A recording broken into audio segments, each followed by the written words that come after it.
9 years later. To Kosha, it was clear this was a hostage situation. Silence was the key to making it through to the other side, waiting with complete and total passivity. Neutral Jen. Kosha walked calmly down the path through fallow field, ignoring the clover grass that leaned over her, tickled her ankles, the sweet bending on her forehead that stung her eyes. She kept quiet and pretended that the three people who'd fallen in beside her like muggers in an alley weren't a threat. So, like I was telling the others, my mom and dad think we'll have to derange the Peacock Canal earlier this year, almost said, drawing out the mom and dad intentionally, dangling what Kosha lacked in front of her. She crooked her head into the crowding bridge position while slamming her feet into the ground with solid whumps. One of the trenches collapsed in the last storm. Above them, floating high out of reach, was the last precious jar of pickled spice kept the entire village would see this year. The one that Kosha had been charged with delivering to Jinx's mansion. The one that Alma had earth-bent out of Kosha's hands and was now promising to drop in a second. The large clay vessel bobbled up and down, sloshing the brim against the waxed paper seal. Kosha had to stifle a yelp every time the jar lurched against the limit to Alma's control. No noise, wait it out, don't give them anything to latch onto. Talking will only make it worse. She doesn't care, so said. Precious servant girl doesn't give a lick about farming matters. She got her cushy job in the fancy house. She's too good to get her hands dirty. Won't step in a boat either, Jane said. In lieu of ablant further, she spat on the ground, nearly missing Kosha's heels. Alma never needed a reason to torment Kosha, but as for the others, genuine resentment worked just fine. It was true that Kosha spent her days under the roof of a powerful sage instead of breaking her nails against Philistone. She certainly never risked the choppy waters of the strait in pursuit of catch. But what Jay and Sue conveniently neglected was that every plot of herbal land near the village and every seaworthy boat down at the dock belonged to a family. Mothers and fathers, as Oma was so fond of saying, passed along their trade to daughters and sons in an unbroken line, which meant there was no room for an outsider in inherit any means to survive. If it hadn't been for Kelsey and Jinx, Kosha would have starved in the streets, right in front of everyone's noses.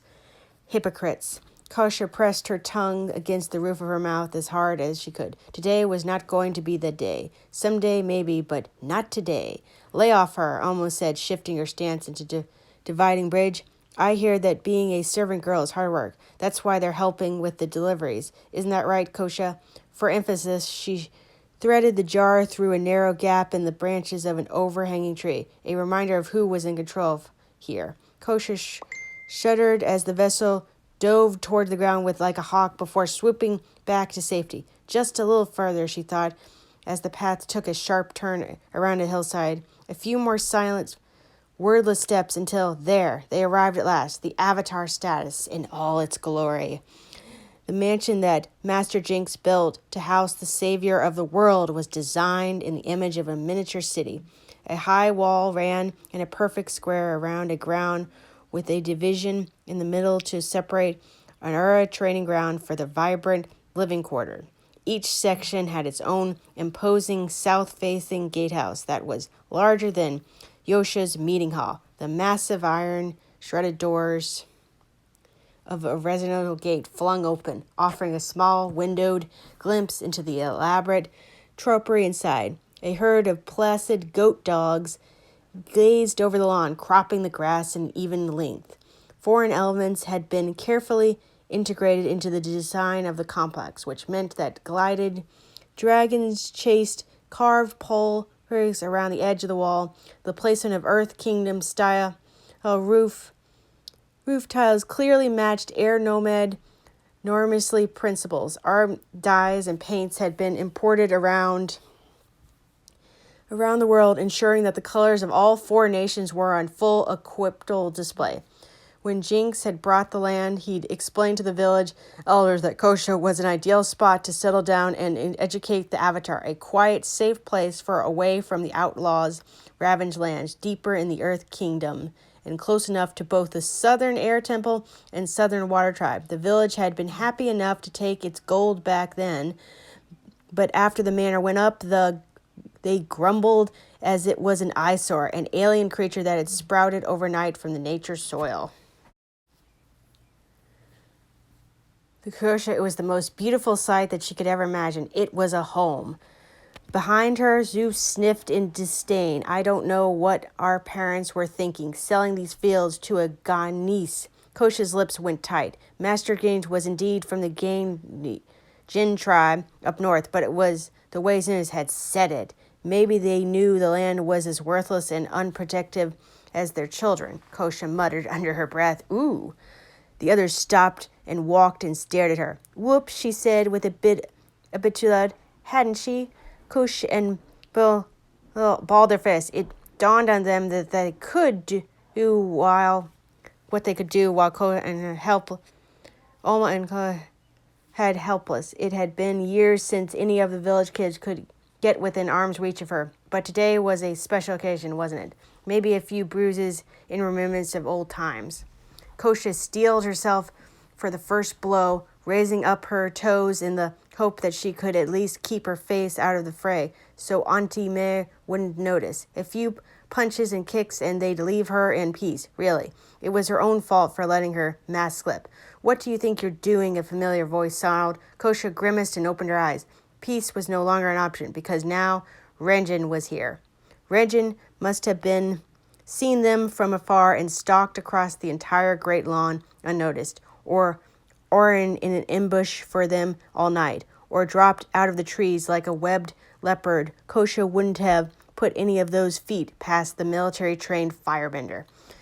Jay and Suze backed away, trying to swallow their hostile intent like children stuffing stolen candy in their mouths. It occurred to Kosha that this might have been the first time they'd ever seen a member of the Fire Nation up close, let alone one as intimidating as Reg. In her forfeiting armor, the color of oak and dried blood, she could have been a vengeful spirit come to cleanse a battlefield of the living. Oma, rather impressive, held her ground. "The Avatar bodyguard," she said with a faint smile. "I thought you weren't supposed to leave her side. Aren't you slacking off?" She glanced to left and right. Or is he here somewhere? Rua looked at Oma like she was a wad of fullness, and Firebender had stepped in during the walkover. "You're not authorized to be on these grounds," she said in her charred rasp. She pointed upwards at the jar of kelp. "Nor do lay your hands on the Avatar's property, or caught the household staff, for that matter." Kosha noticed she personally landed a distinct third in the list of consequences. Irma tried to play it cool. "This container is enormous," she said, struggling to emphasize her still ongoing feat of element control. "It would take 2 grown men to lift it without earthbending. Kosha asked us to help her bring it inside the house." "Right." She gave Kosha a radiant smile, one that said, "Tell me on me and I'll kill you." Kosha had seen that expression before countless times when they were younger.